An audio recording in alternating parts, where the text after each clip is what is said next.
चलिए अगली खबर का रुख कर लेंगे। खबर आपको बता रहे हैं देहरादून से, जहां बीजेपी करेगी समाज के वर्गों से संवाद। जनता से साझा कर रही विकास कार्ड का रिपोर्ट कार्ड। विकास के एजेंडे पर नेता जनता से रूबरू होंगे, तो जो भी काम भारतीय जनता पार्टी ने अपनी सरकार रहते किए हैं उसका रिपोर्ट कार्ड जनता तक पहुंचाया जाएगा। जनता से रूबरू होगी पार्टी और किस तरह से कार्यक्रम होंगे, किस लेवल पर ये कार्यक्रम होंगे और क्या कुछ रणनीति है पार्टी की, तमाम बातें समझने की कोशिश करेंगे। सोनू हमारे साथ लगातार जुड़े हुए हैं। सोनू, अब बताया जा रहा है कि बीजेपी समाज के अलग अलग वर्गों से संवाद बैठाएगी और जो भी काम पार्टी ने किए हैं, केंद्र सरकार ने, राज्य सरकार ने, उसका रिपोर्ट कार्ड बताया जा रहा है कि जनता के समक्ष पेश करेगी।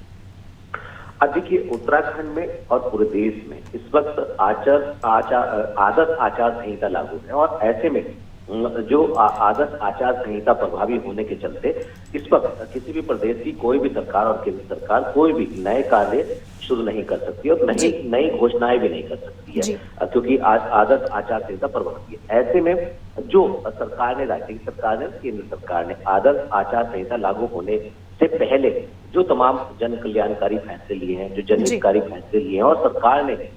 जो वायदे किए थे उनको निभाया है। इन तमाम विकास के एजेंडे को लेकर के पार्टी के नेता लगातार अब जनता के बीच में नजर आने वाले और जो समाज के अलग अलग तबके के लोग हैं, अलग अलग वर्ग के लोग हैं, उनसे संवाद स्थापित करने वाले हैं। साथ ही साथ जो युवा हैं उन पर भी पार्टी का फोकस होने वाला है मतदान को लेकर के, क्योंकि अब आदर्श आचार संहिता प्रभावी और ऐसे में इस चुनावी महासंग्राम में जहां एक और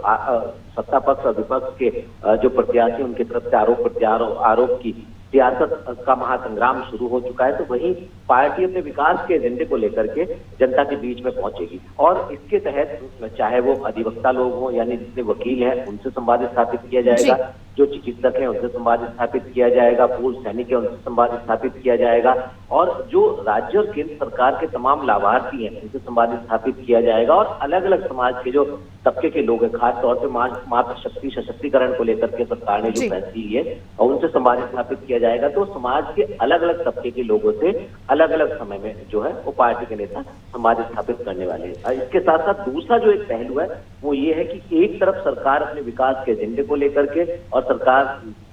के साथ साथ पार्टी के नेता अपने विकास के एजेंडे को लेकर के अपनी सरकार के जनता के बीच पहुंचेंगे, तो दूसरी तरफ जो मुख्य विपक्षी पार्टी कांग्रेस है, कांग्रेस ने आज सभी जनपद मुख्यालयों पर केंद्र सरकार की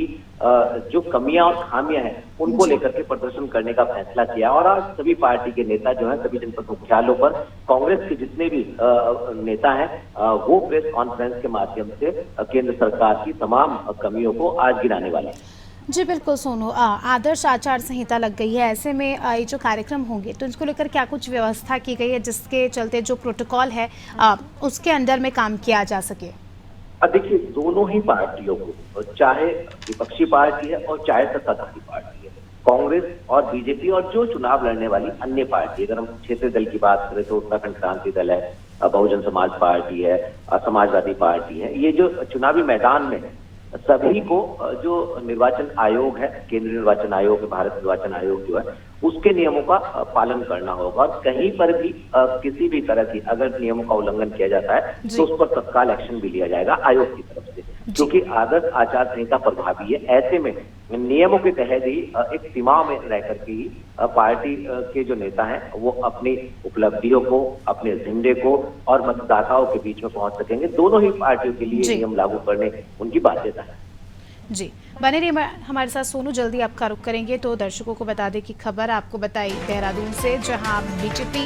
अपनी अगली रणनीति के तहत जो है कार्यक्रम करने जा रही है, जिसमें जनता के समक्ष रिपोर्ट कार्ड पेश करेगी पार्टी की हमारी सरकार रहने के दौरान क्या कुछ काम हुए, क्या कुछ विकास के काम हुए।